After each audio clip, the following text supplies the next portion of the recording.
클린스만 감독이 전력강화위원회에서 했던 이야기들을 보면 본인이 문제라는 생각을 지금 크게 안 하고 있는 것 같죠? 그 카타르의 상국으로 건너온 다음에 인터뷰할 때도 4강을 갔는데 이게 실패라고 볼 수 있느냐 이런 인터뷰를 했었고, 그리고 당장 정몽규 회장이 유일하게 남겼던 본인의 의견이 클린스만 감독이 4강에 갔는데 명분은 부족하지 않느냐 그런 거였잖아요. 그런데 클린스만 감독을 경질하기 위한 명분은 너무나도 차고 넘친다. 하나씩 좀 생각을 해보면, 첫 번째는 클린스만 감독이 이번 대회의 실패를 이강인, 손흥민 때문에 경기력이 안 좋았다는 식으로 변명을 했습니다. 선수들에게 비판의 화살을 돌리는, 보통 이런 인터뷰가 나오면 유럽 축구를 봐도요 경질 수순으로 갑니다. 그리고 이거는 결국에는 선수단 관리를 못했다는 거죠, 저 감독이. 그리고 클린스만 감독을 데려올 때 정몽구 회장 및 축구협회가 발표했던 이야기 중에 클린스만 감독을 데려오는 이유는 동기부여, 스쿼드 관리. 그래서 이러한 것들로 계속 이 아시안컵전에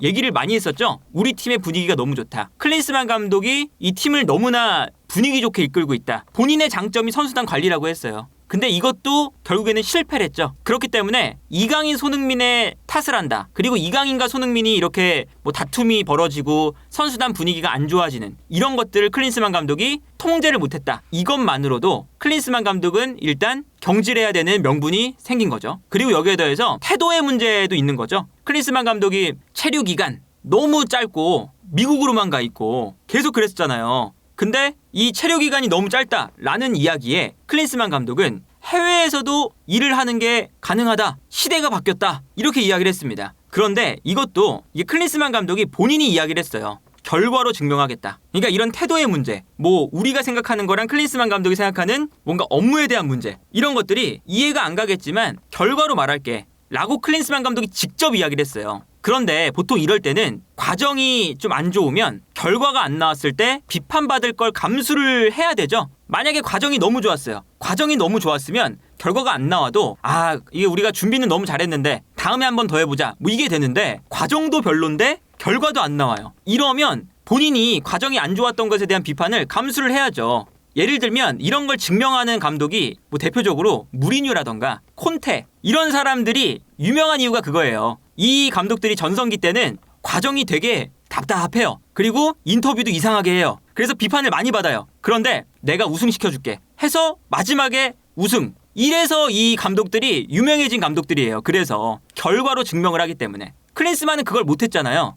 그러면 본인이 말했던 것처럼 책임을 져야 되는 거고, 플러스 K리그 선수들에 대한 파악을 결국 못했죠. 재임 기간 동안 선발 과정에서 선수에 대한 발구르지가 없었다. 결국 K리그를 안 봤다는 얘기거든요. 근데 클린스만 감독이 이것도 이미 인터뷰를 했습니다. 해외에 있어도 스카우팅 프로그램을 통해서 미국에서 K리그를 볼 수가 있다. 선수들의 활약을 지켜보면서 데이터를 볼 수가 있고 그런 것들이 다 있기 때문에 걱정할 필요가 없다 라고 클린스만 감독이 직접 얘기를 했죠. 그런데 우리가 아시안컵 때 어땠냐면, 어쨌든 아까랑 똑같은 건데 그런 과정이 있었잖아요. 우리가 이해할 수 없는 과정이 있었는데 결과가 어떻게 나왔냐면 K리그 선수들을 파악을 못했어요. 이기재 선수 컨디션 안 좋다 하는 거 모르고 데려갔습니다. 김진수를 어떻게 써야 되는지 고민도 없이 데려갔어요. 그리고 이기재 또한 마찬가지입니다. 이기재 선수의 컨디션도 안 좋았지만 이기재가 잘할 수 있는 역할을 못 줬어요. 이기재가 못하는 역할만 주고 이기재의 단점이 드러날 수 있는 수비 부담이 큰 역할을 막 줬습니다. 파악이 안 됐다는 거고, 대표적으로는 안현범 선수도 있죠. 안현범 선수가 한창 공격적인 측면에 아주 주목을 받았을 때, 그때 오른쪽 윙백이었습니다. 그런데 안현범 선수를 뽑았는데 오른쪽 풀백으로 썼어요. 근데 안현범 선수가 원래는 측면 공격수였다가 공격적인 윙백이니까 거기서도 뛸 수가 있었던 거거든요. 그런데 그냥 포백에 풀백으로 썼고, 심지어는 공격적인 역할을 안 줬죠. 마치 서령우 선수 같은 역할을 줬어요. 안현범한테. 파악 안 됐었죠. 그 요르단전도 마찬가지예요. 김민재 선수가 없을 때 김영권, 정승현, 만약에 클린스만 감독이 울산 경기를 봤다면 요르단같이 그 민첩한 선수들이 많은 그 공격진을 상대로 김영권, 정승현 라인을 만들지 않았을 거예요. 왜냐하면 울산 경기를 보시면 아시는 분들은 아시겠지만 김영권, 정승현 라인이 민첩성이 부족해요. 애초에 K리그에서도. 그렇기 때문에 요르단전 같은 장면들이 많이 나왔어요. 약간 뒷걸음질 치다가 공간 앞에 나오고, 약간 뒷걸음질 치다가 중거리 슈팅 내주고, 민첩성 부족해서 약간 올라왔다가 수비 뒷공간 내주고 이런 장면 많았어요. 그래서 생각보다 이 김영건과 정승현 라인이 약간의 단점이 존재한다라는 평가를 들었었거든요. 요르단전은 클린스만 감독이 그거에 대한 이해도 없었던 거예요. 사실 진짜 이런 파악도 안 됐죠. 그러니까 K리그를 보지 않고 스카우팅 프로그램으로도 내가 선수들을 파악할 수 있다. 이것도 결국에는 과정도 안 좋고 결과도 안 나왔습니다. 그리고 이제 뭐 본인이 거짓말을 많이 했어요. 어떤 거짓말이었냐? 손흥민, 김민재, 이강인 유럽 선수들을 보러 간다라고 명분은 그렇게 말하고 나갔었습니다. 클린스만 감독이 유럽의 선수를 보러 간다고 해놓고 유럽에 있는 게 아니라 미국에 있었어요. 본인의 자택에 있다가 경기를 언제 보러 가냐면 미국에 있다가 아일랜드에 본인의 이제 사업 파트너가 생일 파티를 했어요. 그래서 미국에 있다가 아일랜드로 갔다가 거기서 이제 생일 파티 한 다음에 주변에 손흥민 경기가 있는 거예요. 손흥민 경기 봤습니다. 그런 식으로 봤어요. 몇 번 이것도 기사로 나온 얘기인데 본인의 그런 그 과정이 이렇게 비판을 받을 거고 이렇게 안 좋았다면 결과가 안 좋게 나왔을 때 책임도 져야죠. 그러니까 이것도 명분이 하나 됩니다. 그리고 애초에 이 모든 것들은 아시안컵을 못했죠. 우리가 이 아시안컵에 대한 그런 운영이 이 아시안컵에 참여한 모든 팀들 중에 안 좋았던 게 뭐냐면 체력 관리, 경기에 대한 그런 뭐 템포 관리 이런 게 안 됐어요. 그래서 우리가 바레인, 요르단, 말레이시아 다 풀 전력 베스트 11으로 뛰었고 그 다음이 사우디, 호주 다 풀 전력 연장전까지 갔습니다. 한 번은 승부 차이까지 갔어요. 모든 경기를 풀 전력, 베스트 11, 풀타임 최선을 다해서 다 결승전을 뛰었어요. 근데 보통 이렇게 경기를 운영하는 팀들이 우승권이 아니죠. 우승권 팀들은 조별리그에서 마지막 경기 로테이션 돌리거나 중간중간 로테이션 돌리면서 토너먼트 때 힘을 쏟고 그리고 본인들이 이기고 있는 경기를 만들어서 이기고 있을 때 선수 체력 관리하면서 아무래도 토너먼트는 일정이 빡빡하니까 결승전까지 갔을 때 선수들이 지키지 않도록 이 조절을 하잖아요. 그걸 못했죠. 그리고 우리가 애초에 그 아시안컵에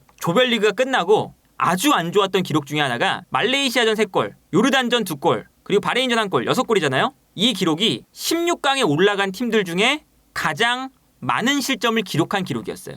인도네시아랑 함께 김민재가 있는 그 한국의 수비진이 16강에 올라간 팀들 중에 가장 실점이 많은 팀이다. 이거는 감독의 실책, 감독이 비판을 받아야 되는 부분이거든요. 그리고 이번 대회가 끝날 때 우리가 실점이 너무 많아서 이번 대회에서 이 실점이 하위권에 있어요. 당연히 이제 토너먼트에 올라가니까 경기 숫자가 많아지기도 했지만 실점을 한 기록인데 우리가 꼴등에 있습니다. 인도네시아랑 함께 10골 실점했어요. 이번 대회에서 가장 많은 실점을 기록한 팀이 한국입니다. 김민재 선수가 심지어 이번에도 바이에른 뮌헨과 라치오 경기를 봐도 바이에른 뮌헨과 레버쿠젠 경기를 봐도 김민재 선수만큼은 잘한다는 게 피부로 느껴져요.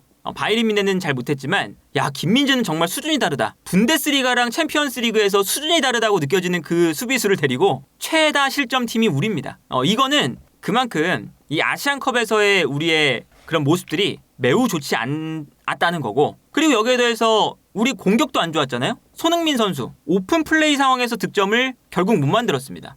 손흥민을 가지고 있는데 우리가 프리미어리그 득점왕 경쟁을 하는 손흥민을 가지고 있는데 손흥민 선수가 심지어 매경기 풀타임을 다 뛰었는데도 불구하고 오픈 플레이 상황에서의 득점이 없어요. 이게 말이 돼요? 황희찬 선수도 프리미어리그에서 득점왕 경쟁하는 선수죠. 근데 황희찬도 결국에는 득점이 이게 또 안 나와. 이런 모습들을 보면 우리가 수비든 공격이든 최악의 모습이 나왔었고 그런 걸 생각을 하면 클린스만 감독을 경질할 명분은 너무너무 차고 넘친다. 그래서 뭐 선수단 관리도 못하고 이강인, 손흥민 탓하고 아시안컵에서의 일단은 경기력과 결과 다 안 좋고 태도의 문제, 체류 기간에 대한 문제, 뭐 거짓말한 거 등등등 다 이걸 합쳐보면 그 정몽규 회장의 말처럼 명분이 없는 게 아니라 명분이 너무너무 넘쳐요. 그리고 어쨌든 클린스만 감독이 뭐 과정이 안 좋았다라고 했지만 다시금 늘 말씀드리지만 이런 과정이 안 좋을 때 모든 걸 다 허락해 준 사람이 정몽규 회장이다. 클린스만 감독이 체류 기간 적은 거 정몽규 회장이 허락해 준 거고